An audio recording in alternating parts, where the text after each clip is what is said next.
ધોરણ 7 ગુજરાતી જીવરામ ભટ્ટ। જીવરામ ભટ્ટ અને અમને દેખો છો? દેખે છે નો બા? કેમ નહીં દેખતા હોઈએ? કાંઈ આંધળા બાંધળા તો નથી ને? તો તમને કાગળ આપે શું, તમે વાંચશો? કાગળ તો શું, પણ અત્યારે મોતી વિંધે છે। અત્યારે અમે રાત્રે પુસ્તક લખીએ છીએ, તે કેમ લખાતું હશે? કાગળ આપું તો વાંચશો? હા લાવો, શા વાંચતા નહીં વાંચીએ? લો આ કાગળ વાંચો જોઈએ। લાવો કાગળ। તમારા પગ નીચે પડ્યો, નીચે નમીને લો। તમારી આગળ નીચે નમવાની અમારે કાંઈ ગરજ નથી। ફળવાળા ઝાડ નમે કે ગુણવાળો માણસ નમે, પણ સૂકું લાકડું કે મૂર્ખ કદી નહીં નમે। લો આ કાગળ વાંચો જોઈએ। જોજો ભાઈઓ, સુરદાસજી કાગળ વાંચે છે, ખરેખર વાંચશે કે શું? એમાં તો ઝીણા અક્ષર છે, પેલા મોટા અક્ષર વાળો કાગળ વાંચો આવો તો ઠીક। હા ઝીણા નથી, આંધળો પણ વાંચી શકે એવા મોટા દીવા જેવા અક્ષર છે। આલ્યો ત્યારે તમારો કાગળ, અમારે નથી વાંચવો। કેમ થયું?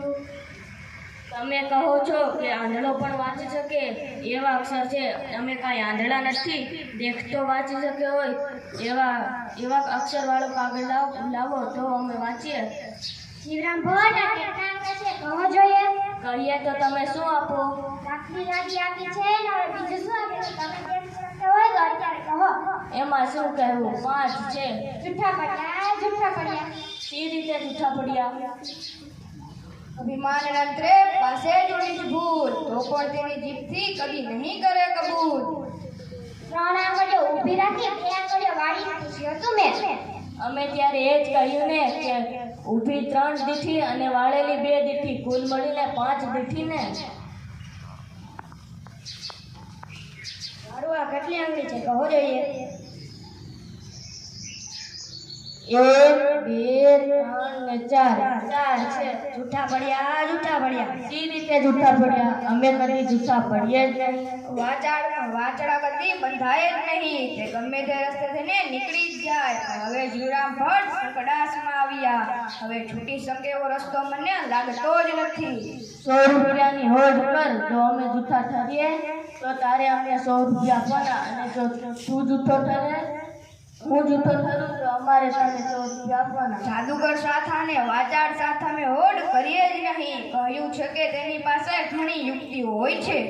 પાંચે આંગળા ખુલ્લા રાખીને પૂછ્યું હતું કે આ કેટલી આંગળી છે? તે ખરી વાત, અમે ચાર આંગળીઓ દીધી માટે 4 કહીએ, અને 5મો તો અંગૂઠો છે, આંગળી ક્યાં છે?